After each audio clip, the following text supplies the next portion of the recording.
এই আপাটা শিখাইবো কিভাবে আইব্রো পমেড ছাড়া বা আইব্রো পেন্সিল ছাড়া কিভাবে সুন্দর করে একটা আইব্রো আর্ট করা যায়, তাও আবার আইশ্যাডো প্যালেট দিয়ে।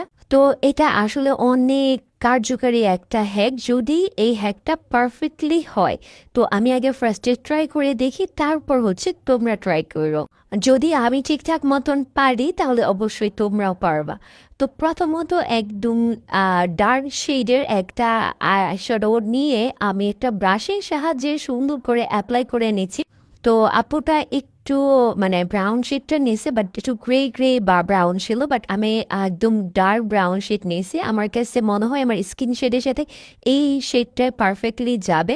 তো তেমন কিছু না, জাস্ট আইশ্যাডোটা নিয়ে ব্রাশের সাহায্যে সুন্দর করে এরকম করে আশ্রয় দিবা, যেমনটা ভিডিওতে দেখতেছো, ঠিক আছে? আর হ্যাঁ, এখানে এমনভাবে তোমরা আইশ্যাডোটা দিবা যেন সুন্দরভাবে ফিলিং হয়। তো আমাদের কোনো স্কিন যেন না দেখা যায়, সুন্দর করে ফিলিং করে এই আইশ্যাডোটা দিয়ে দিবা প্রথমত। তারপর হচ্ছে আপুটা সুন্দর করে ক্লিন করছে।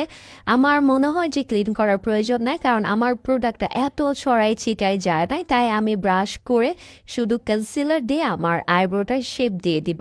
চাইলে তোমরা ক্লিন করতে পারো আপুটার মতন, বাট আমার ক্লিন করার কোনো প্রয়োজন হয় নাই। তো আমি আমার আইব্রো শেপে আমি সুন্দর করে কনসিলারটা দিয়ে দিতেছি, বাট আমার কাছে যেটা মনে হলো যে হ্যাঁ, এটা সত্যি অনেক কাজে লাগছে। তোমার যদি আইব্রো পমেড না থাকে বা তোমার যদি আইব্রো পেন্সিল না থাকে, তাহলে তুমি তোমার আইশ্যাডো প্যালেট দিয়ে এই হ্যাকটা ট্রাই করে তুমি সুন্দর করে তোমার আইব্রো আর্ট করে ফেলতে পারবা। আর প্রত্যেকটা জিনিসই একবার দুইবার সুন্দর করে প্র্যাকটিস করতে হয়। তো এই ওয়েতে যদি আমি আরো দুই একবার প্র্যাকটিস করি, তাহলে আমার আইব্রো আর্টটা আরো বেশি সুন্দর হবে। তো তোমরাও কি করবা বলো তো?